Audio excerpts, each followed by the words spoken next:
पाकिस्तान का 1/3 हिस्सा पानी में डूबा हुआ है।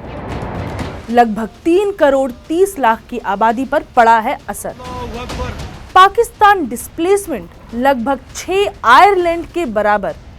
क्लाइमेट चेंज है वजह, मगर आखिर क्यों लोग ठहरा रहे हैं चीन को भी जिम्मेदार, और कितना दम है इन दलीलों में।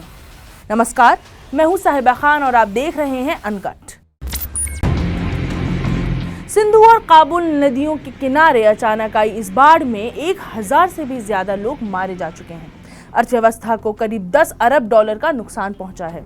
1600 घायल हुए हैं। बलूचिस्तान और सिंध के दक्षिणी जिलों पर सबसे ज्यादा और बुरा असर पड़ा है। खैबर पख्तून के पहाड़ी इलाकों में भी पानी भरा हुआ है। पाकिस्तान की कुल आबादी करीब 22 करोड़ है, यानी कि लगभग 7 में से 1 इंसान इस बाढ़ से प्रभावित हुआ है। अब इस मैग्नीट्यूड की इतनी बड़ी कैलामिटी कैसे आ गई, वो समझते हैं। पहले ये समझते हैं कि बाढ़ किन किन जगहों पर आई। खैबर पख्तून, गिलगित बाल्टिस्तान, पाकिस्तान का पंजाब, बलूचिस्तान, सिंध और पाकिस्तान अधिकृत कश्मीर यानी कि POK। सिंधु नदी जो सिंध और बलूचिस्तान से होकर के बहती है, उसमें पाकिस्तान की कई सारी सहायक नदियों का पानी आकर मिलता है। सहायक नदियां यानी कि ट्रिब्यूटरीज। अब ये सुनिएगा, कई पानी के स्रोत हैं जो पानी से लबरेज हैं। जलवायु परिवर्तन यानी कि क्लाइमेट चेंज के चलते रिकॉर्ड तोड़ बारिश ने इलाकों में पानी भर दिया और साथ ही ग्लेशियर्स को भी पिघला दिया। बाढ़ के चलते रोड टूट गई और सारा का सारा इंफ्रास्ट्रक्चर चरमराकर गिर गया, और इस कारण मदद भी वहां पर नहीं पहुंच पाई।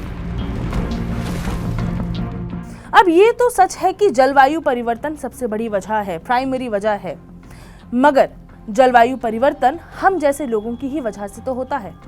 और इस समय पाकिस्तान में चल रहा है चीन का चाइना पाकिस्तान इकोनॉमिक कॉरिडोर, और कई media houses China Pakistan economic corridor के चलते ये क्लेम कर रहे हैं कि चाइना भी जिम्मेदार है इतनी बड़ी त्रासदी का। इस पर बात कर रहे हैं कि कैसे चीन भी उतना ही जिम्मेदार है जितना एक जलवायु परिवर्तन जिम्मेदार है। हमने बात की मशहूर भूगोल शास्त्री यानी कि जियोलॉजिस्ट और IUST के vice chancellor professor Shakeel Ahmad Romshoo से। जैसे कश्मीर में भी 2014 में एक अनप्रेसिडेंटेड फ्लड आया, चेन्नई में हमने देखा, अभी आप बेंगलोर में देख लीजिए, या इसी तरह पाकिस्तान में भी 2010 में भी आया और अभी 2022 में भी जो अनप्रेसिडेंटेड फ्लड आया। तो इसका कारण जो है लार्जर, अगर आप देखेंगे लार्जर पर्सपेक्टिव में, ये क्लाइमेट चेंज है। मेरे ख्याल से इसमें कुछ एलिमेंट ऑफ सेंसेशन भी है एंड देन पॉलिटिक्स भी है।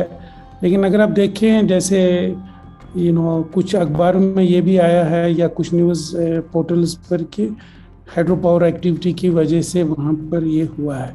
लेकिन अगर आप देखेंगे इंडस में, जो इंडिया का जो पाकिस्तान का जो जितना भी पानी आता है पाकिस्तान में, वो इंडस से ही आता है, और इंडस इंडिया से स्टार्ट होता है। पहले कुछ एक जो इंडस हमारी जो लद्दाख से रिवर है वो चाइना से ओरिजिनेट होती है, फिर हमारे यहाँ आती है और फिर पाकिस्तान में जाती है।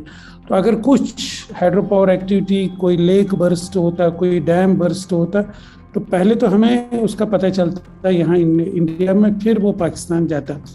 ऐसा तो हुआ नहीं, लेकिन ये है कि जो CPEC के जितने भी इंफ्रास्ट्रक्चर डेवलपमेंट है, तो मेरे ख्याल से कोई डायरेक्ट वास्ता नहीं है इस फ्लडिंग के साथ। But as far as climate change is concern, definitely जितना भी आप एनवायरमेंटल अनफ्रेंडली इंफ्रास्ट्रक्चर डेवलपमेंट करेंगे, वो तो माहौल के लिए ठीक नहीं है, चाहे वो पाकिस्तान में हो, चाहे वो इंडिया में हो, चाहे।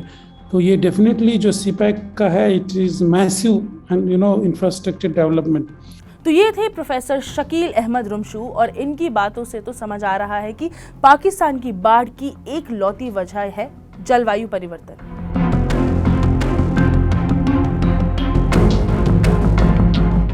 उम्मीद है आपको ये एपिसोड अच्छा लगा होगा, पसंद आया होगा। पसंद आया हो तो शेयर, लाइक एंड सब्सक्राइब करें। मैं हूं साहिबा खान और आप देख रहे थे अनकट।